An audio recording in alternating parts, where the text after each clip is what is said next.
In this video, we want to prove a fundamental error estimate for Lagrange interpolation.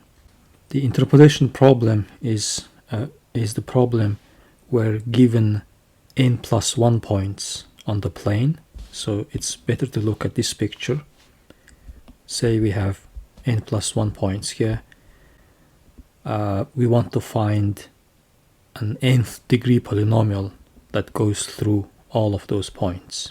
And we assume that the abscissa x0 through xn, these points are distinct. We can write this in formula.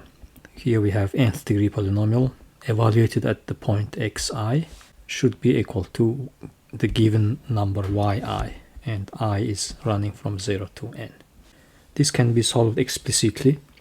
First, we define so-called Lagrange coefficients here. Lagrange coefficient is a polynomial which is 1 at a particular point, particular abscissa. Let's say, for example, in this picture, we look at phi1. This is 1 at x1 and 0 at all the other points. So these points are also called interpolation nodes. So if you just take linear combination of these Lagrange coefficients with coefficients given by the ordinates yi, then this polynomial will be an interpolation polynomial. It can be seen immediately. Okay, now suppose that these points on the plane are generated by the evaluation of some unknown function f. So in this context, we can think of Lagrange interpolation as mapping some function space, continuous functions between, let's say, a and b into the polynomial space Pn. This is the space of polynomials of degree less or equal to n. Okay, and the Lagrange and the interpolation nodes are given here, x0 through xn. It's easy to see that Lagrange, this map Ln is a projection, because you project once, you get a polynomial, and then that polynomial, if you do interpolation of that polynomial, you don't change that polynomial. Now, our fundamental error estimate is here.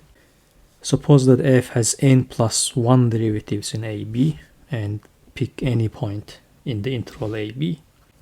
Then there exists xc within the convex hull of the points x0 through xn with also x included, that satisfies this equality. So on the left hand side we have the error of the Lagrange interpolation evaluated at this arbitrary point x, and on the right hand side we have n plus first derivative of f evaluated at xc, and here we have the product of monomials x minus xi divided by n+1 factorial. So if this derivative doesn't grow too fast, you will get reasonable error estimate over here. Okay, let's look at the proof. Let's give a name to this quantity fx minus ln fx, which is the error. Call it rx. Then, because of the construction, we will have the error is 0 at those nodes x0 through xn, and we assume that x is not equal to xi. If x is equal to one of those xi's, then the error is 0. First, we look at the simple case n equal to 0. Well, when n equal to 0, the theorem is just the mean value theorem. So n equal to 0 means that we are interpolating by constant functions, and Lagrange interpolation polynomial of degree 0 is just the constant equal to the value of f at x0. So this would be the error of the Lagrange interpolation at arbitrary point x, and on the right hand side we have x minus x0 and multiplied by the first derivative of f at xi. Now let's go through the proof of the mean value theorem so that we can generalize it to arbitrary n. Define this function depending on the new unknown z, fz minus fx0 minus a times z minus x0. A is this constant here. Note that now x0 through xn and also the x is considered to be constants. In the case n equal to 0, this a constant will be just rx divided by x minus x0. This function capital F is equal to 0 at x0 and at x. It is 0 at x0 because this becomes x0, and here we have x0. Now for x we have fx here. Here we have x minus x0. That will multiply this denominator and will disappear, and this rx is just fx minus fx0. So we have this. We have this situation now. Capital F is 0 at x0 and 0 at x. That means there's going to be one point in somewhere in the middle at which the derivative of capital F is 0. So call that point xi and compute the derivative of capital F. We have f prime xi minus a, because this part is a linear function of z. And this is basically our theorem.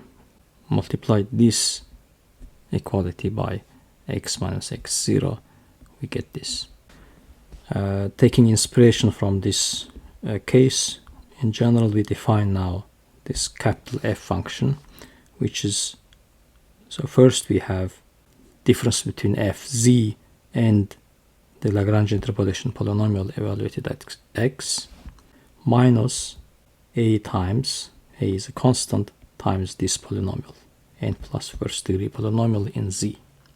Then we observe that this capital F is actually 0 at x0, 0 at x1, and so on, 0 at xn, also it's 0 at x. So it is 0 at n plus 2 distinct points. So let's see, for example, for x0, we get x0 here. So the Lagrange, of course, Lagrange interpolation polynomial at one of the nodes, x0, at any of the nodes actually, is equal to the function f evaluated at that node. So this part is 0, and of course if z is x0, this factor becomes 0, so the entire thing will become 0. Now what about when z equal to x? We have x here, which means this part becomes r, and here we have just this denominator. So by definition of a, this becomes 0. So we have a situation like this. We have function capital F, which is 0 at n plus 2 distinct points. That means the first derivative of this function is 0 at n plus 1 distinct points, and so on. N plus first derivative of capital F will be 0 at 1 point, and let's call that point xi, and compute the n plus first derivative of capital F. We have n plus first derivative of f minus a times n plus 1 factorial. Now this is equal to 0, and from here we immediately get our theorem.